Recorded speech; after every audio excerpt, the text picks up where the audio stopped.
welcome back. All right, so last video I showed how to draw more than one of the rainbow friends. I drew blue, green, and orange as kind of a big group drawing. And now I'm gonna work on a couple of the other characters, but I'm gonna make some shorter videos of just individual characters. And this first one, I'm gonna go with Purple. Purple is a creature from Rainbow Friends in the Roblox series. It's a mini game that you can get to. Now, Purple tends to hide in the vents and reach out and grab people, all right? So I'm gonna look at Purple's main form that you see him in the game, where he's hiding in the vents, and that's actually pretty simple because there's not a lot of him to draw. But I'm also going to show you one of the character models of Purple where you can see his whole body. And we'll work on drawing that together, all right? You're gonna need something to draw on, something to draw with, preferably a pencil with some erasers. That way, if you make any mistakes, you can always fix it, all right? So something to draw on, something to draw with, and something to color with. Get your stuff, and we'll get started. All right, let's get started with Purple here. So most of the time when you see Purple in the game, and I'm gonna sketch this out first. Most of the time when you see Purple in the game, you've got the rectangle of the vent, you've got another rectangle, which is the vent grate,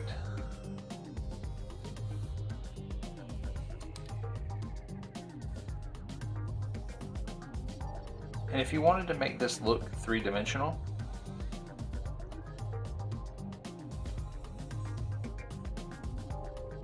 now the vent grate actually has these bars that are supposed to be cylinders across it. Now in our final drawing, when I go over this, which I'm making my bars by doing a curve and then a straight line down and a down. Curve, straight line down. Curve, down, down. And then I'm gonna make a line that goes through each of those, or between, I should say. Between each of these. And now you've got this like three-dimensional grate that would have gone over the air vent. The vent itself is also boxed in.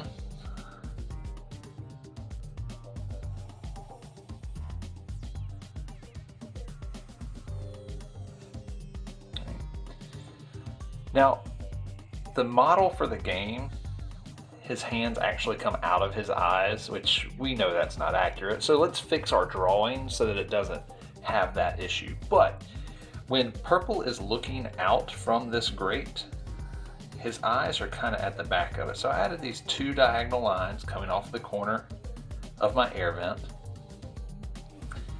This is going to lead back into the vent. But Purple's eyes take up almost the whole space. Now I've actually drawn them a little bigger than they are in the game because there is a gap between his eyes in the game. So what I'm gonna do, I'm just gonna take that, I'm gonna fix my drawing. Because sometimes you gotta do that. Sometimes you realize, oh, I made that too big. Let me just go back and fix it. Okay, that's what we do. So he's still got big eyes. And they do take up a lot of space, and more specifically his pupils take up a lot of space.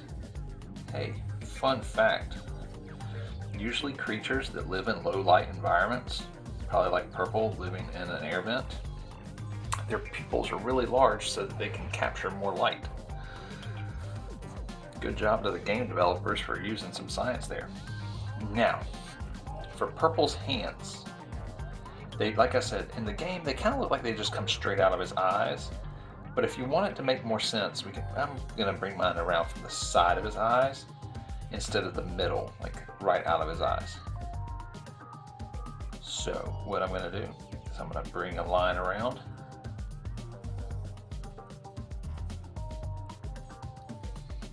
And I'm gonna bring another two lines around. So these are like the part of his arms that are leading to his wrists. His hands have 4 fingers. Now we've got 5. His fingers, he's got, if I were to draw them out, he's got a thumb, and then a really long finger, and his front finger is longer than his other two fingers.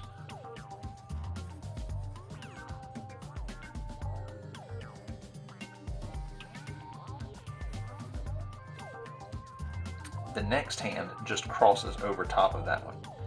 Now, if it looks like there's too many lines here and you're starting to go like, oh no, it's confusing, there's too much going on. All right, this is part of being an artist sometimes, is as we plan out our drawing, there's gonna be things that we're gonna eliminate later and we're gonna erase them. So, you know, a lot of times when we're watching people and they're doing digital art, they go back and they really quickly erase something, or they create a mask where they're drawing their lines and then they just go back and erase everything underneath it. Those are all really useful things that you can do with those regular art tools.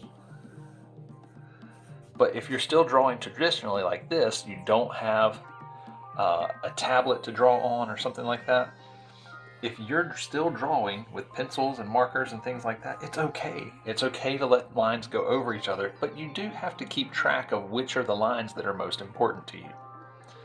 So now that I've drawn this, and I'm going to add the wall behind him,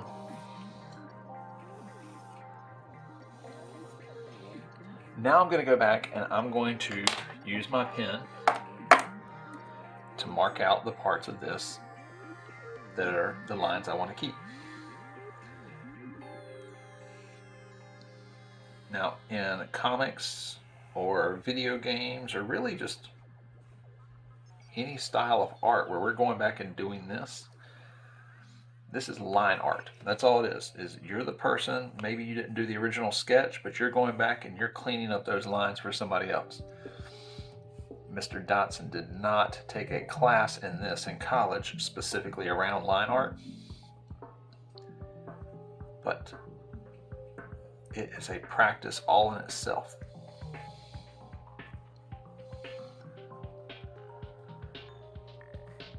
And here, even as I'm doing my line art, I realize I need to make his pupils bigger. Now that's dangerous. Anything that you want to change after you're done with your drawing and you've done the inking part, and you've gone back and added these lines, you know, you got to be careful with that. All right.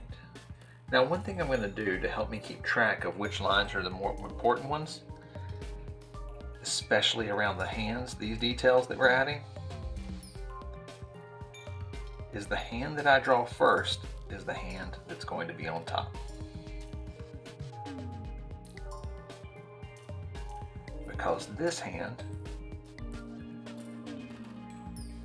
those details are going to go underneath.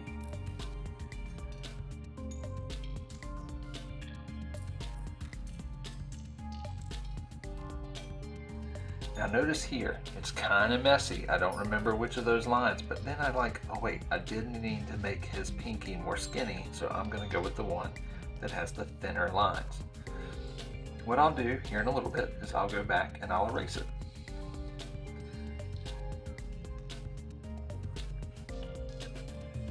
So now I'm just finishing some of those lines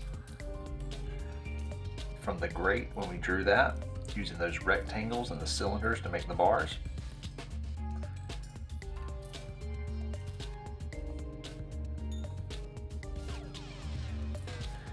And like I said, doing line art is its own practice by itself. You could take the time to get a ruler and make sure that these lines are super straight. You can practice a lot. There's different ways to hold your pen or your drawing tool so that you end up making lines that are straighter. There's a lot of techniques out there that you can use to make straight lines that don't necessarily use a ruler, but if you'd like to use one, that's perfectly okay.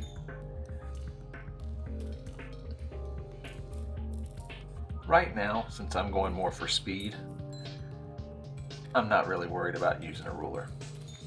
But if you felt the need to go back and do that, go right ahead. So we've got Purple's arms. Oh, I forgot to do the bars. Let's do that real quick. Little details, like if it's behind his hand where I drew his hand, I'm not gonna draw it. If it's between, yep, I'm gonna draw that.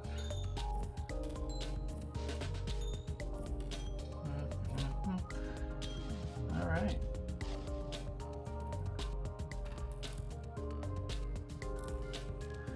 So everything else we can erase or we can just color over it. All right. I mentioned you need something to color with. I'm just going to use crayons. I know there's a ton of artists that are out there that are making amazing art using amazing tools. I know Copic markers have gotten really popular. Prismacolors are another brand. So there's a lot of brand names out there that are making great tools. But don't let the fact that you don't have the best or most expensive tools keep you from making art, okay? Maybe you don't have a drawing tablet that hooks up to your computer for you to do digital art.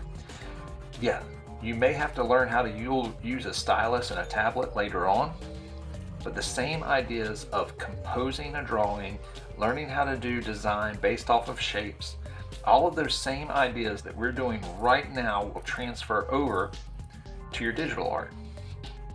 So just because you don't have the best tools, don't let that keep you from making art. I'm going to switch over here to my black, start coloring in the pupils, and then we're going to do a little bit of shading. I don't always take time to teach shading,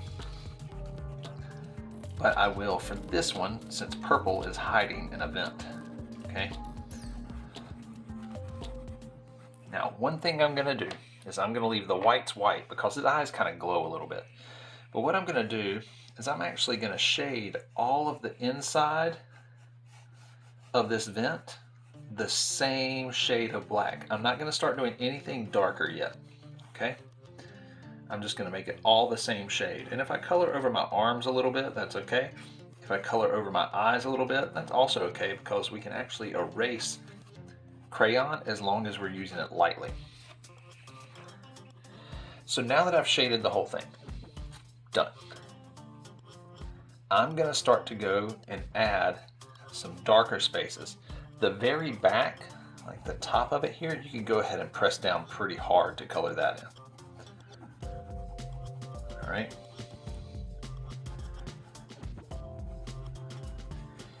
And actually all around the eyes, we want to make all of that super dark because it's so dark that we actually can't even see his head that the eyes are attached to.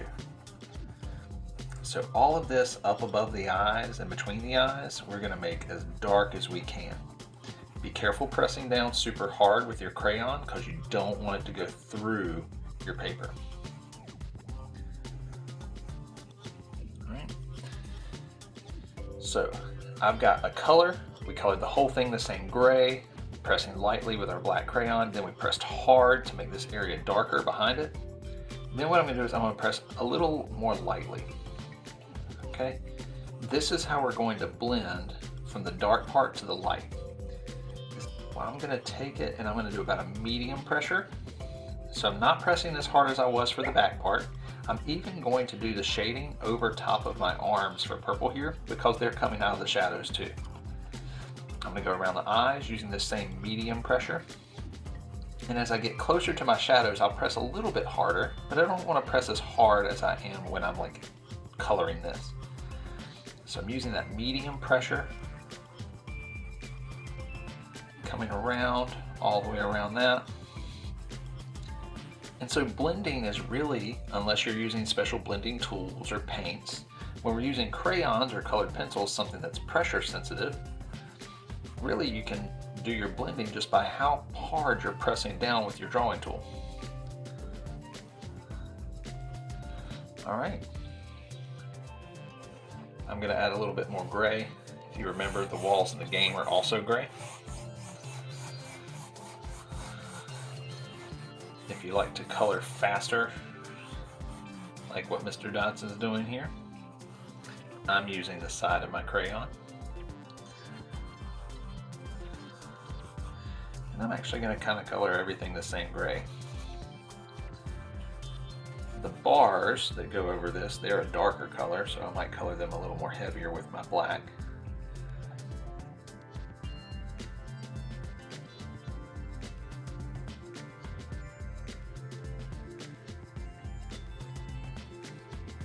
There we go. So yeah, purple is reaching out of the vent to get us. But this is not the only way that we see purple. There's another character model for purple. let's do that one next. The other way that we see Purple drawn a lot of times, or his character model, I should say, that's in the game, is when he comes out of the vents, his head is actually a circle.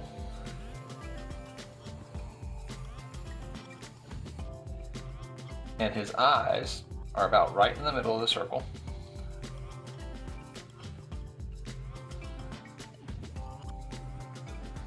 And his pupils are still really big. They take up almost the whole eyeball. Now, if you want to remember that's the part you're going to color in later, just do a real light scribble to remind yourself that you need to color that in later. No need to spend a lot of time on it now.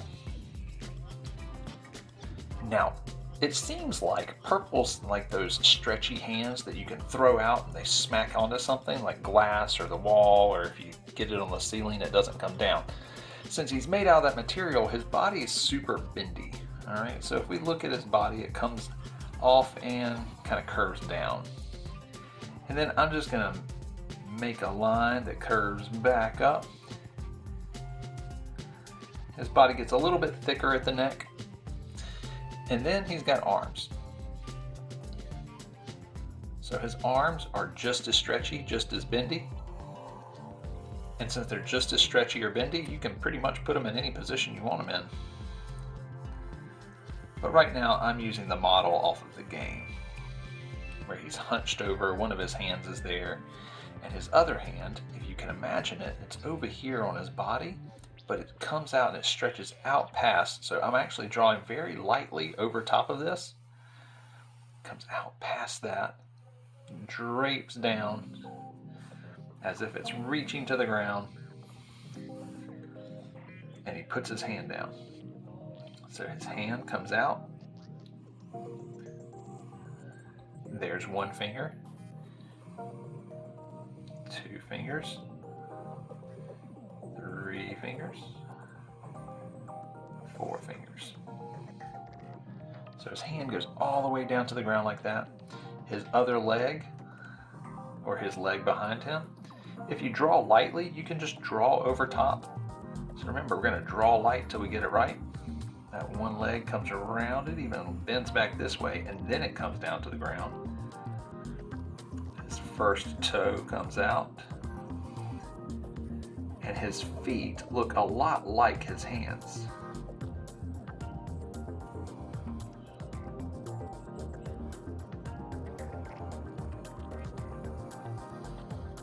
All right, and then draw a line. Try and keep them about the same distance apart from each other, but again, if you need to go back and erase, you'll have time to do that. I'm going to come back to this hand right here. So this hand, they've got it curved. Like here's his hand, but then what they did is they curled his fingers up. Notice I'm drawing the tips of his fingers because they're curling up. Then what I'm going to do is I'm going to draw the fingers that go back to his hand.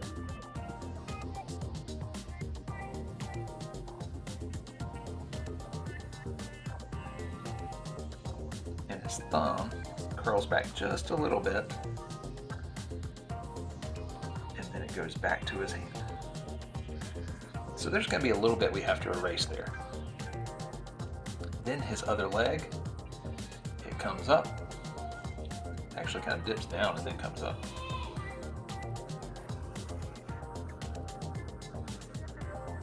And this foot, since it gets closer to us, the line is going to get wider as it gets closer to us. And now we're going to draw those toes. If you end up going off of your paper, that's okay. You know what? I may not have planned that as well as I could have. Do it next time. Fix it in the next version. All right.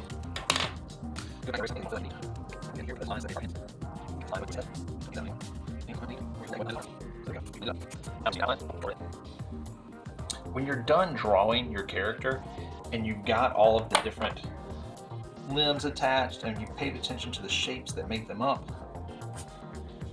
Pay attention to like what's in front of where. He's reaching this arm down, this leg's far behind him.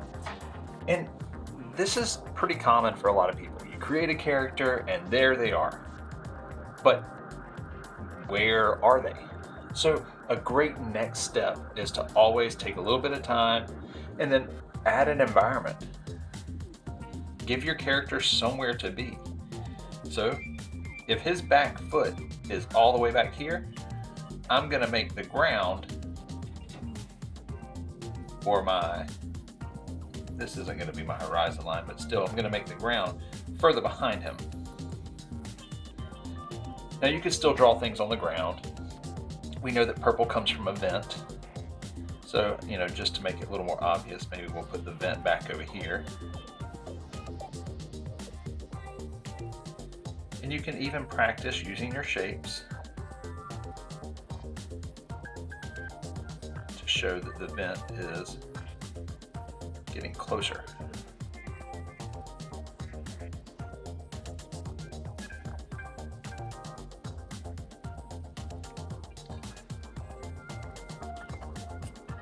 And it's okay to erase.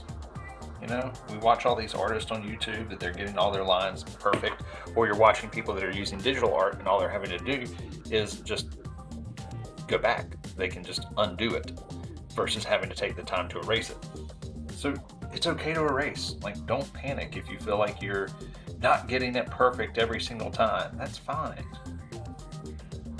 All right, now Mr. Dodson's kind of cheating right here. I'm not using a whole bunch of exact measurements here or exact angles for my depth. So that's going to be another one. There is a video on using 1-point perspective that you can check out. But for right now, I think I'm ready. I'm going to go ahead and ink my character here. I'm going to ink purple.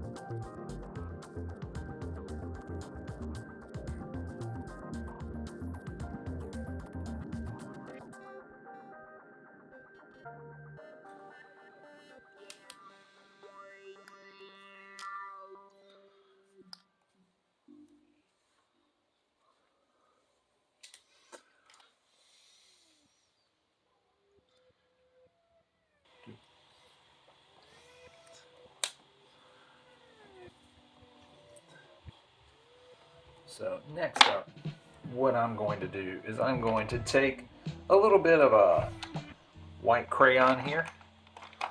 And since purple's kind of looks like one of those stretchy toys that you can stretch out and smack against something, make it stick, I wanted to make him look a little shiny, gooey.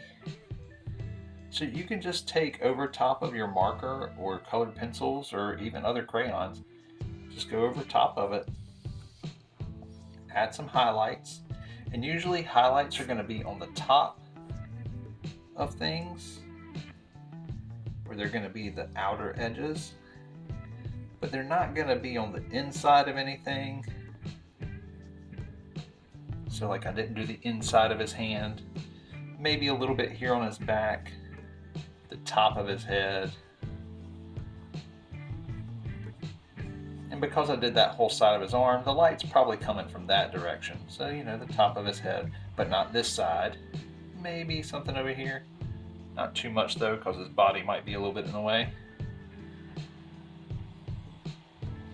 Here again, body's in the way. Maybe I'll do a little bit on his arm.